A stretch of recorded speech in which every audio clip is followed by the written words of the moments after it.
प्यारे विद्यार्थियों, आप सभी का स्वागत है हमारे channel dear DP sir learn with fun में। आज के इस वीडियो में मैं आपको बताने वाला हूं गांधी विचार संस्कार परीक्षा के बारे में। देखिए प्यारे बच्चों, ये मैं आपको 2019 में जो पेपर हुआ था उस पेपर का हल बताने वाला हूं, ताकि आपको एक आइडिया लग सके कि किस प्रकार का पेपर इसमें आने वाला है। अभी 2021 के गांधी विचार संस्कार परीक्षा, जिसे अब सर्वोदय विचार परीक्षा का नाम दिया गया है, उसके फॉर्म भरे जा रहे हैं और 9 अक्टूबर उसकी लास्ट डेट है। आप लोग इसके फॉर्म भरें और इसमें स्कूटी, लैपटॉप, साइकिलें, बहुत सारे पुरस्कार राज्य सरकार की तरफ से 2 अक्टूबर को दिए जाएंगे। तो इसके फॉर्म ज़रूर भरें और इसके साथ ही फॉर्म भरने का किसी प्रकार का कोई शुल्क नहीं है। पिछली बार कक्षा 9वीं और 11वीं के विद्यार्थी ही इसमें भाग ले सके थे और इस बार कक्षा 9वीं से 12वीं तक के सभी विद्यार्थी इसमें बैठ सकते हैं। तो आप अपने स्कूल के लेवल से फॉर्म भरा जाएगा, फॉर्म ज़रूर भरें। और चलिए अब हम बात करते हैं 2019 में जो गांधी विचार संस्कार परीक्षा हुई थी उसका पेपर किस प्रकार आया था, कौन कौन से प्रश्न आए थे, ताकि आपको एक आइडिया लग सके कि इस परीक्षा में किस प्रकार के प्रश्न आते हैं। और 8 से 10 प्रश्न रिपीट भी हो सकते हैं, तो इस वीडियो को पूरा देखें और ताकि आपको इसका ज़्यादा से ज़्यादा बेनिफिट मिल सके। तो चलिए जानते हैं, इसमें जो पेपर होगा 1 घंटे का होगा और आपके जिले लेवल पे ही होगा और इसके साथ 60 क्वेश्चन आएंगे, 60 नंबर का ये पेपर होगा। तो चलिए बिना किसी देरी के हम शुरुआत करते हैं। हमारा पहला प्रश्न है, उम्मीद करता हूँ आपको क्लियर दिख रहा होगा।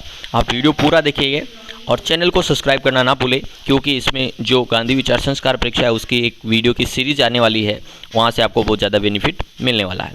तो चलिए जानते हैं पहला, 5वीं कक्षा में गांधी जी को प्रति माह कितने रुपए की छात्रवृत्ति मिली थी? जब गांधी जी 5वीं में पढ़ते थे तो कितनी छात्रवृत्ति मिली थी? 2 रुपये, 4 रुपये, 6 रुपये और 8 रुपये। तो कितने रुपए की छात्रवृत्ति मिली थी? तो इसका जो सही उत्तर है, इसका सही उत्तर है ऑप्शन नंबर दूसरा, 4 रुपये। गांधी जी जब 5वीं में पढ़ते थे उनको 4 रुपये छात्रवृत्ति मिली थी। दूसरा प्रश्न है, इनमें से किस आश्रम की स्थापना गांधी जी द्वारा अफ्रीका में की गई थी? तो इसका जो सही उत्तर है दूसरा जो प्रश्न है, इसका सही उत्तर है ऑप्शन नंबर 4, फिनिक्स आश्रम। कौन सा आश्रम है? फिनिक्स आश्रम की स्थापना गांधी जी द्वारा दक्षिण अफ्रीका में की गई थी। तीसरा प्रश्न देखते हैं। तीसरा प्रश्न है गांधी जी ने दक्षिण अफ्रीका में कौन सा समाचार पत्र निकाला था?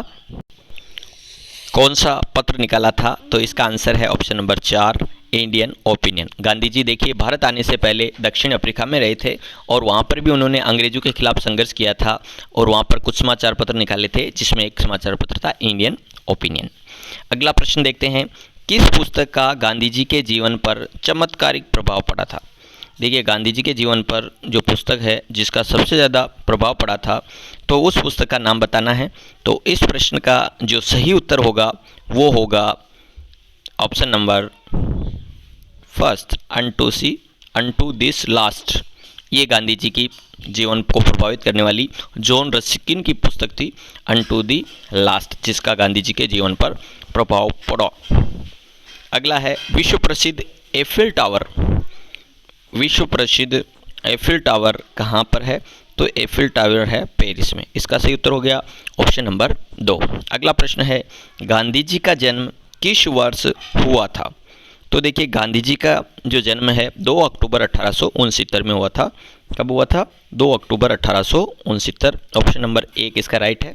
देखिए इन प्रश्नों को आप ध्यान से देखें और वीडियो देखिए। हो सकता है थोड़ा मैं धीरे चला रहा हूं, लेकिन ये मेरा उद्देश्य ये है ताकि आपको समझ में आए। 8 से 10 प्रश्न हर परीक्षा में रिपीट होते हैं, तो आपके आ सकते हैं, इसलिए आप इसको ध्यान से देखें। अगला प्रश्न है, काबा गांधी, क्लियर दिख रहा होगा आपको, काबा गांधी किसे कहा जाता है? तो देखिए काबा गांधी जी कहते हैं, गांधी जी के जो पिताजी हैं उनको काबा गांधी कहा जाता था। ऑप्शन ए इसका राइट आंसर है। अगला प्रश्न है, ये हमने अभी 7 प्रश्न देखे, अब आगे के और प्रश्न हम देखने वाले हैं। वीडियो पूरा देखें और चैनल को सब्सक्राइब करना ना भूलें। यहाँ आपको सभी प्रकार की जो डिटेल है वो आपको यहाँ मिल जाएगी। तो चलिए आगे जानते हैं।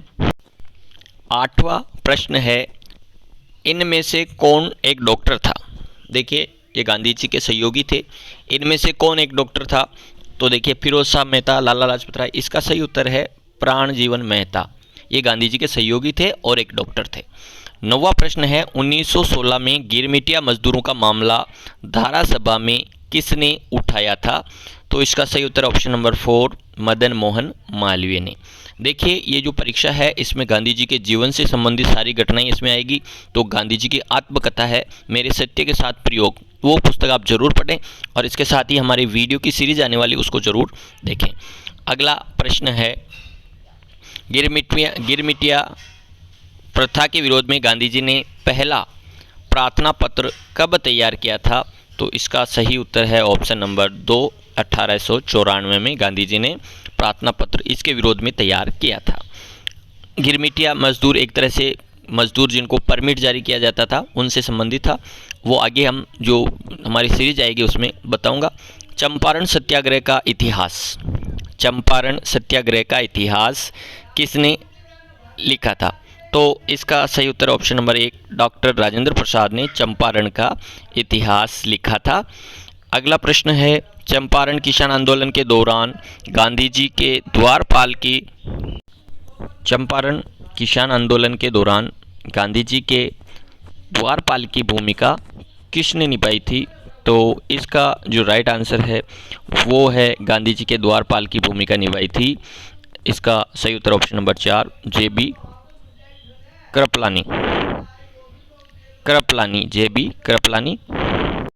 12वीं का जो सही उत्तर है ऑप्शन नंबर 4 कृपलानी। ये गांधी जी के जो चंपारण किसान आंदोलन था उसके दौरान द्वारपाल की भूमिका निभाई थी। हो सकता है आपको दिखने में थोड़ी क्लियरिटी में दिक्कत हो, लेकिन ये वीडियो पूरा देखें, सारी चीज़ें मैं बता रहा हूँ। अगला ये 2019 का पेपर है, इससे आपको आइडिया लग जाएगा और बहुत सारे प्रश्न रिपीट भी होते हैं, इसलिए ये वीडियो बनाया जा रहा है ताकि आप इस वीडियो से ज़्यादा लाभान्वित हो। प्रश्न नंबर 13 है लाहौर में गांधी जी किसके घर ठहरे थे जब गांधी जी लाहौर गए थे? तो इसका जो सही उत्तर ऑप्शन नंबर 3 राम बसदत्त चौधरी के घर जब गांधी जी लाहौर गए थे तो ठहरे थे। ऑप्शन नंबर 3 इसका राइट है। प्रश्न नंबर 14 है अमृतसर कांग्रेस अधिवेशन की स्वागत समिति के अध्यक्ष कौन थे? तो जो अमृतसर में स्वागत समिति बनाई गई थी, कांग्रेस का अधिवेशन होता था हर साल, यानी जो राष्ट्रीय कांग्रेस है उसकी स्थापना हुई थी 1885 में, और उसके जब अमृतसर में अधिवेशन हुआ था उसकी स्वागत समिति के अध्यक्ष थे स्वामी श्रद्धानंद। 14वें प्रश्न का सही उत्तर हो गया ऑप्शन नंबर 1। इस पेपर की PDF भी आपको मिल जाएगी। आप चैनल को सब्सक्राइब करें और इस वीडियो पे अगर आपका प्यार मिलेगा तो इसकी वीडियो की एक पूरी सीरीज भी आपको मिलने वाली है। चलिए आगे जानते हैं प्रश्न नंबर 16। प्रश्न नंबर 15 देखते हैं असहयोग के प्रस्ताव पर विचार करने के लिए कांग्रेस का वार्षिक अधिवेशन कहाँ हुआ था? तो देखिए असहयोग पे विचार करने के लिए कांग्रेस का वार्षिक अधिवेशन हुआ था कलकत्ता में। ऑप्शन नंबर 4 इसका राइट है। प्रश्न नंबर 16 कांग्रेस के नागपुर अधिवेशन के सभापति कौन थे? तो जो नागपुर में अधिवेशन हुआ था उसके सभापति थे विजयाचार्य। तो ऑप्शन नंबर 4 इसका राइट है 16वें प्रश्न का। 17वां प्रश्न है देशबंधु ने असहयोग के प्रस्ताव को पूरी तरह से किस कांग्रेस अधिवेशन में स्वीकार किया था? तो इसका सही उत्तर है ऑप्शन नंबर 1 कलकत्ता अधिवेशन। अगला प्रश्न देखते हैं गांधी जी के पिता किस रियासत के दीवान थे? गांधी जी के पिता, देखिए ये थोड़ा सा इसको सुधार कर लीजिए। जो 17वां प्रश्न है इसमें किस तरह कांग्रेस के अधिवेशन में स्वीकार किया था? असहयोग का प्रस्ताव नागपुर अधिवेशन में स्वीकार किया था। 18वां प्रश्न है महात्मा गांधी के पिता किस रियासत के दीवान थे? तो बांकानेर रियासत के दीवान थे गांधी जी के पिता, जिन्हें काबा गांधी के नाम से जाना जाता था। 19वां प्रश्न है निम्न में से किसने कांग्रेस का संविधान तैयार करने में गांधी जी की सहायता की थी? तो इसका सही उत्तर ऑप्शन नंबर 1 केलकर। जो केलकर थे गांधी जी के सहयोगी, उन्होंने कांग्रेस का संविधान तैयार करने के लिए गांधी जी की सहायता की थी। 20वां प्रश्न है निम्न में से कौन सी एक पुस्तक गांधी जी द्वारा लिखी गई थी? तो देखिए जो पुस्तक है सर्वोदय, ये गांधी जी के द्वारा लिखी गई थी। बाकी ये पुस्तकें अलग अलग विद्वानों द्वारा लिखी गई थी। याद रखिए गांधी जी की पुस्तक का नाम सर्वोदय है। इसके अलावा अगर आप गांधी जी के बारे में और ज़्यादा जानना चाहते हैं तो हमारे चैनल पर गांधीवाद से संबंधित एक वीडियो बना हुआ है जिसमें ट्रिक के माध्यम से समझाया गया, वहाँ से भी आप वीडियो देख सकते हैं। अगला प्रश्न है 21वां प्रश्न है, किस लेखक की पुस्तक का गांधी जी ने गुजराती में अनुवाद किया था? तो इसका सही उत्तर है जॉन रस्किन की पुस्तक जो पहले आई थी अनटू द लास्ट, जो रस्किन की पुस्तक थी उसका गांधी जी ने गुजराती में अनुवाद किया था। 22वां प्रश्न है, इंग्लैंड जाते समय गांधी जी को किसके नाम सिफारिशी पत्र इंग्लैंड जाते समय गांधी जी को किसके नाम का सिफारिशी पत्र दिया गया था? तो देखिए गांधी जी जब इंग्लैंड जा रहे थे उनको दिया गया था ये दलपत शुक्ल के नाम का सिफारिशी पत्र दिया गया था। ऑप्शन 4 इसका राइट है। टोटल इस परीक्षा में 60 प्रश्न आते हैं, 60 नंबर की परीक्षा होती है, माइनस मार्किंग नहीं होती है। और किसी भी प्रकार की इंक्वायरी है तो आप कमेंट करके ज़रूर बताएं। तो चलिए आगे के और प्रश्न देखते हैं। 23वां प्रश्न है, गुजरात की मेमन फर्म का मुकदमा लड़ने के लिए गांधी जी कहाँ गए थे?